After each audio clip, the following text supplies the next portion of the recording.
Hello everyone. So in the previous video we have completed till 20 sums, which is this one, and let's move on to the next question, the 21st one. If the formula for converting degree Fahrenheit to degree Celsius is this, what is the value of F when C is equal to 30? तो ये सम आप खुद करेंगे क्योंकि यहाँ पे C की जगह पे 30 डाल दीजिए, फिर मल्टीप्लाई बाय 9 और डिवाइड बाय 5 कर दीजिए और जो भी मिलेगा उसमें 32 ऐड कर दीजिए, आपका आंसर आ जाएगा। तो ये काफ़ी स्ट्रेट फॉरवर्ड है, चलो कर देता हूँ मैं। 30 यहाँ पे है, 9 वहाँ पे आ जाएगा तो मल्टीप्लाई, 5 यहाँ पे तो divide, which is equal to F minus 32। इतना पहले सॉल्व कर लेते हैं। 5 1 जा 5 6 जा 6 9 जा 54, so 54 is equal to F minus 32, minus 32 वहाँ पे जाएगा तो प्लस 32। सो क्लियरली आंसर जो है वो 86 है। Moving on to the next question. On a trip, Joey's car traveled an average of 36 miles per gallon of fuel. Approximately how many kilometers did the car travel on 10 liters of fuel? 5 miles is approximately 8 kilometers. We want the answer in kilometers. So 36 miles per gallon और total उन्होंने 10 litres of fuel use किया है। सो 36 first of all तो यहाँ पे gallons और litres का भी कन्वर्जन होना चाहिए।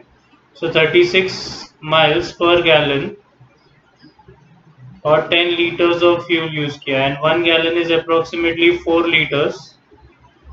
तो 10 लीटर मतलब 2.5 गैलन हो जाएगा ना, 2.5 गैलन। आप नॉर्मली कर लीजिए यूनिटरी मेथड लेके।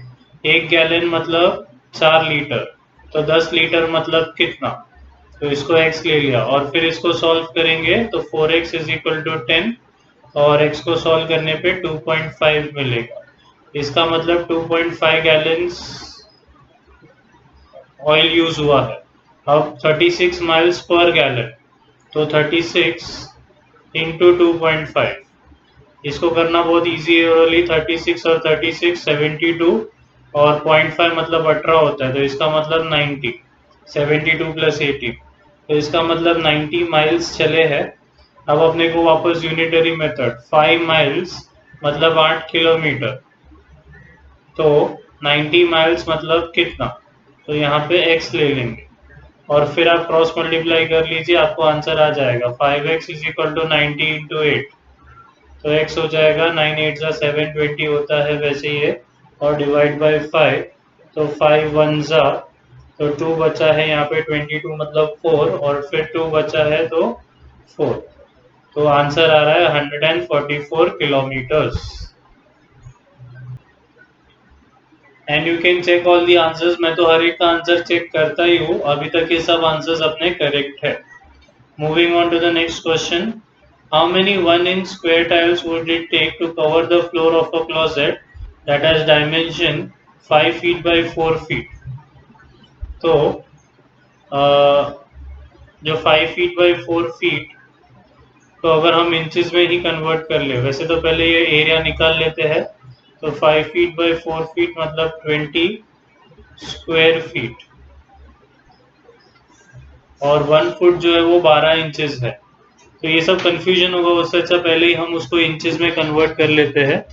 तो 1 फुट अगर 12 इंच है तो 5 फीट मतलब 60 इंचेस होगा, मल्टीप्लाई बाय 12 कर दिया है, और ये भी 60 इंचेस होगा, 48 इंचेस होगा। और आप 60 इंटू 48 करके देख सकते हैं अलग से।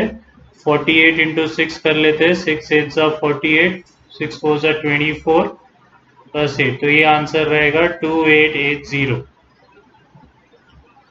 और 1 इंच का स्क्वायर टाइल, तो नंबर ऑफ टाइल्स हो जाएगा बिगर एरिया अपॉन स्मॉलर एरिया, तो ये हो जाएगा 2880। और क्योंकि ये स्क्वायर टाइल है तो इसका एरिया का फॉर्मूला 1 का स्क्वायर ही रहेगा, विच इज 1 इटसेल्फ। तो आंसर है 2880। आंसर है option number E. Moving on to the next sum, 24th sum. Child A ate 3 by 5 of the kilogram of chocolate and child B ate 300 grams of chocolate. तो ये तो काफ़ी straight forward है। 3/5 of kilogram मतलब 3/5 into 1000, क्योंकि grams में convert कर लिया। 1s are 200 which is clearly 600। तो पहले वाले ने 600 ग्राम्स खाया है और दूसरे वाले ने 300 ग्राम खाया है। तो clearly quantity A is greater than quantity B, मतलब अपना आंसर है option A. Moving on to the next question. Alright, ये 24 जो क्वेश्चन है इसमें ये तो हमें 600 मिला ही है, और बी जो है यहाँ पे उन्होंने बोला है twice the weight in grams of the chocolate, तो ये भी 600 ही हो जाएगा। और ये हमें 3/5 इंटू ये करके मिला है और इसे डबल करने को बोला गया है, इसीलिए इसका आंसर है बोथ आर इक्वल। ठीक है, तो आप उस हिसाब से सूटेबल ऑप्शन मार्क कर सकते हैं। ऊपर दिया है कि कब कौन सा ऑप्शन मार्क करना है। ये केस में दोनों इक्वल है। आगे बढ़ते हैं।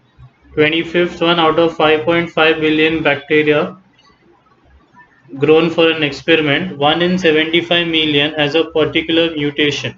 Approximately how many of the bacteria have the mutation? Okay, तो इसके लिए आपको पहले वो मिलियन सब समझ के ले लीजिए। सिंपल तरीका याद रखने का ऐसा है कि 1 बिलियन मतलब 1 इंटू 10⁻⁹, ये सबसे बेस्ट तरीका होगा याद रखने का चीज़ों को।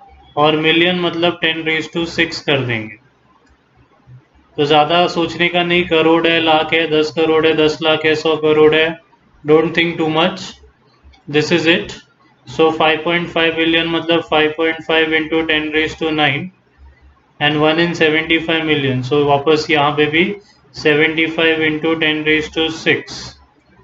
तो इसे ऐसे जानबूझ के 55 इंटू 10⁸ लिख देता हूँ ताकि पॉइंट का मगजमारी ना आए, और ये 75 इंटू 10⁶ रहने देते हैं। पॉइंट एक से खिसकाया राइट में तो एक यहाँ पे कम हो जाएगा, तो ये तो 10⁻² बचेगा। So it is basically 5500। 10⁻² मतलब 100 ना, तो 5500 डिवाइड बाई 75। 5 के टेबल में 5 15s and 5 1100 and 5 3s and 5 2 10 के वजह से वापस 2 और फिर 0, और फिर आप 220 डिवाइड बाई 3 कर सकते हैं अलग से। आपको आंसर मिल रहा है 3 7s 21, 1 आएगा 0, तो 3 3s 9, 1 point. I am getting the answer as 73.333. So I am going to go for 25th का B.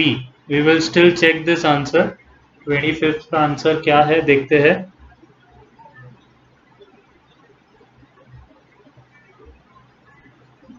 जी हाँ, 25th का आंसर B है 73.33, which is taken as 73. So I hope this concept is clear. Moving on to the next question, which is 26th question. A particular nation's GDP is 4.5 billion. If the population of the nation is this much, what is the per capita GDP rounded to the nearest dollar? So again, it's basic division. 4.5 billion. So 4.5 into 10⁻⁹, and population is 1.75 million. So that is into 10⁻⁶. So this becomes 45 into 10⁸, whereas this becomes 175 into 10⁴. Again, to make it a little more simpler, I'm going to take it as 450 into 10⁷ upon 175 into 10⁴, और ये cut करके 10⁻³ बचेगा हमारे पास, और ये 450 और 175 मतलब 450 के साथ और 3 जीरोज है, और नीचे 175 है। यही हमारा आंसर है, वो सिर्फ आपको कैलकुलेशन करना है अभी। तो ये मैं आप पे छोड़ता हूँ, एंड नेक्स्ट वीडियो में हम ये चैप्टर को कंप्लीट करेंगे। Thank you.